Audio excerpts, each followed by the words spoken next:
Japan.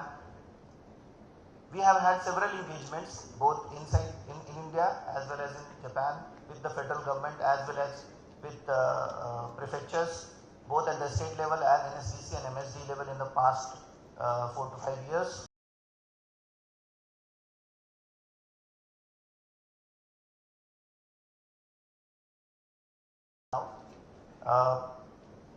As we all know that for any job role we require a language test to be passed. The level may vary with different job roles, but in most of the blue collar job roles it's the JFT basic which is required, but for higher level job roles JLPT is required. So one of the issues that we are facing today is the frequency at which the tests are conducted and also the number of places or locations where these testing facilities exist, especially with respect to JFT basic, because this is the client group that we are serving in Ministry of Skill Development, which requires to pass this test to go to Japan. And we have only three, I think we have only three currently in our country, 3 locations where these tests happen, and these are all computer based tests. So this is one of the challenges that we would like to discuss and the solutions, possible solutions.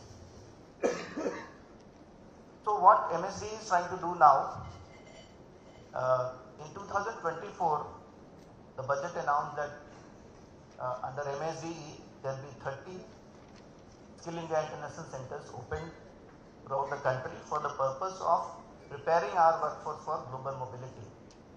As of now, we have started 7 and we are in the process of actually establishing 2 more, one in Jaipur, one in Bihar, but we have got interest from at least 5 more states where we are going to open the Skill India International Centers very soon. And these Skill India International Centers will be basically coordinating point for all the states for anything to do with skilling for international mobility, and that includes language training. The effort is towards bringing language training and related cultural orientation at least at one place in the state, from where it can be taken to other training institutions also. So very soon, maybe in the next 5 to 6 months, we'll see many more Skill India International Centers coming up, especially in bigger states. And these Skill India International Centers will not only be standalone centers doing language training or doing the PDOT, doing cultural orientation, but it will be a part of a network which will connect with institutions in the state, the training institutions which are doing domain related training.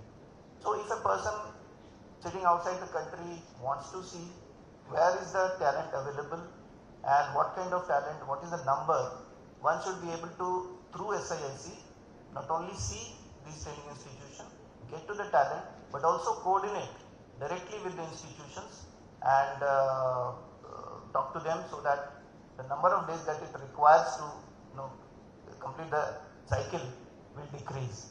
And these SIICs will now also coordinate on the demand, aggregation of demand for workers, and will also be coordinating among SIIC between the states.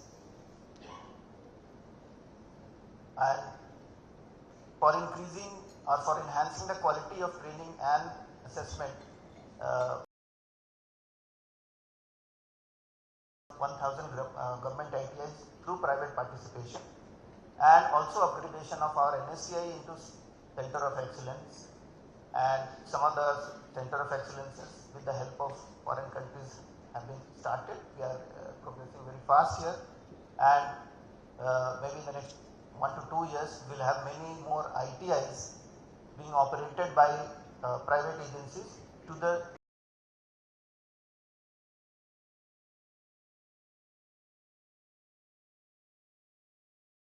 to do. We want to understand the Indian stakeholders in the ecosystem. We want to understand how we are going to transition from TITP to ESTP. So that's the first thing that we want to do. And here in the hall, all of the stakeholders who are present, they have been talking to us, they have been giving this feedback. and they are a little bit uncertain about what their role would be, what would be the role of states, how the sending organizations will transition, or what will be the role of NSCC, MSDE. So these are the questions that we want to understand today. Apart from other challenges, as I mentioned about the language, we want to have more number of language trainers with the help of Japan Foundation, for example, giving language training not only in our ITIs, not only in our SIICs, but also if possible in our schools and colleges, so that we have a bigger pool to work with for any skill migration related issue. So these are the topics that we hope will be discussing and will be coming to some kind of agreement and arrangement.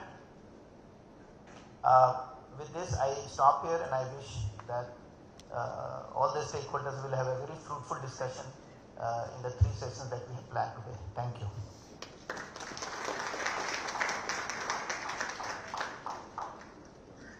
Thank you, sir, for your warm wishes and warm welcome, along with the insightful presentation, and also for outlining the vision and opportunities for strengthening India-Japan workforce cooperation. It's my honor now to invite Ms. Gina Uika, Joint Secretary, Immigration Policy and Welfare, Ministry of External Affairs, for her address.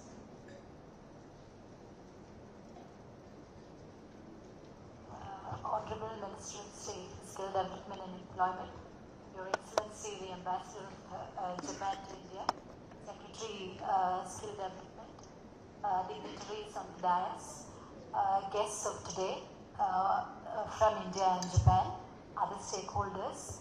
At the outset, let me take this opportunity to congratulate MSD and the partners for putting together a wonderful event. I think this is the first of its kind that I have seen, maybe the first of the kind that MSD is organized as well. So we would like to join all of you in congratulating the team for this spectacular effort.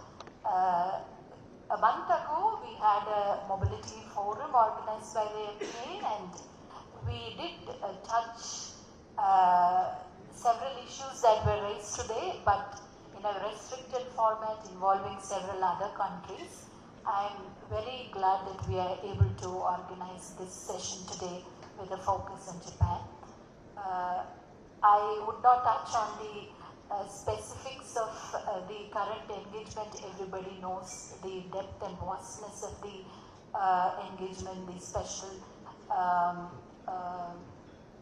status that Japan and India relationship had through the years, and the perspectives that we all know is unfolding before us. With respect to mobility, there has been several platforms, including the TITP and SSW, which have been explored by us, and we now look at the ESDP. We are at the cusp of fruitful discussions with respect to how to go forward with respect to this program as well. The fundamental, the thread which binds us is that we understand the complementarities that exist between our nations, and we stay together in realizing the prospective collaboration in all aspects, mobility being one of them. I would thank the organizing committee and the guests of today. I wish this session a very grand success. Thank you so much.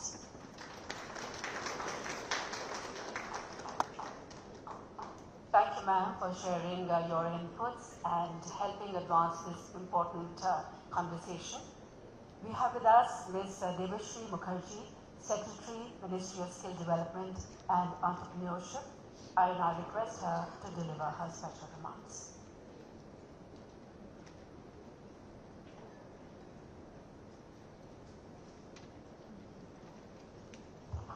Honorable Minister, Excellency Mr. Ono Kichi, Ambassador of Japan to India, distinguished representatives of the Government of India and the state governments. I can see many ACSs and principal secretaries from the state governments here, and I'd like to acknowledge their presence. Representatives of the Government of Japan and industry partners, training institutions, sending organizations, partner agencies, members of the skilling ecosystem, and ladies and gentlemen assembled here today. It is a pleasure to have all of you here today with us for this India-Japan Stakeholder Consultation on Skill Development. I am going to keep my remarks very brief, but after this comprehensive presentation by Sudhanshu, I think my job is just to raise certain questions that I hope that the deliberations over the day will address. We are pleased, of course, to have this opportunity to bring together our counterparts from both countries, along with representatives from industry and the skilling ecosystem, to discuss the progress that we have made and the way forward. And over the last several years, through TITP, SSW, and partnerships between institutions on both sides, we have built valuable experience. We now also have institutions on both sides. We have built the India-Japan Human Resource Exchange and Cooperation. We have the action plan, which gives us a much larger ambition to work towards. Now there is an opportunity, we all acknowledge this. How do we actually convert this opportunity into action in order to support the requirements of both countries? We have young people with skills who are ready for the workforce, who have the discipline, and Japan needs people who will work. And the experience in Japan, it can be a circular process where people learn, they work, they acquire further skills, and they come back to contribute to the Indian economy. It's a win-win for both countries. But how do we actually make it happen? So I have a few questions for them. And maybe these are the pathways we need to sort of strengthen to be able to convert our to action. One, to be put together the demand.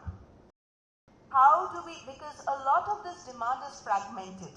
It comes from companies, it comes from prefectures, there are conversations happening across from states to prefectures, but how can we put in an integrated process where we put together the demand, and therefore we have a kind of, we have prior knowledge of these are the job roles, these are the kind of people that are required, so that the skilling system can respond to that demand. So that is one question. And I think that is something that the states are grappling with also. And that it's a role for, Government of India, Ministry of External, MSD, Ministry of External Affairs, and, our partners in the Government of Japan, how do we put that together? The second question that I would like to place before this gathering is, what kind of partnerships can